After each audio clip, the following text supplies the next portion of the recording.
Shod otvoril председатель pokrajinske vladi Igor Mirović u prisustvu ekspertov z oblasti biznisu, nauki, kulturi i medijo, jak i predstavnikov političnog i javnog života. Mirović nahlašal, že 5. biznis forum treba, že bi ukazal na možljivosti sotrudnictva dunajskih žemoh i že bi oni mušeli vjedno unapredzovati elementi iz dunajskih strategiji.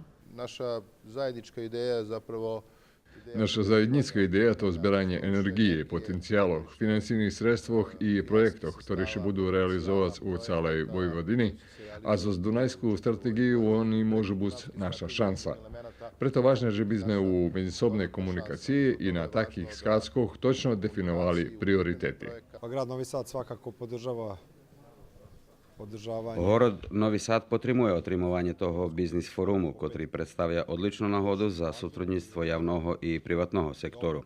Нішкайший сход sme dožili jak predlužovanie úspішної договарки, котру sme počali u сотрудництве з республічну і pokrajinsku vládu i na osnovi výboru Nového Sadu za Európsku pristolnicu kultúry. Len keď budeme zjedinjeni kolo dobrih idejoh i projektoh, a pre sotrudnictvo javnog i privatnog sektoru, možeme zljepšati i privredni i vkupni ambijent u našoj državi. Organizatore toho stretnuca Media Invent, Univerzitet u Novim Sadze, Institut evropskih regionov zo Salzburgu i SENS zo Sarajeva, horodonačalnikovi Novog Sadu Milošovi Vučevičovi dodzeljeli pripoznanje Dunajski kvitog u kategoriji Otvoreni horodi, kotre dostal horod Novi Sad jak Evropska prestolnica kulturi za 2021 rok.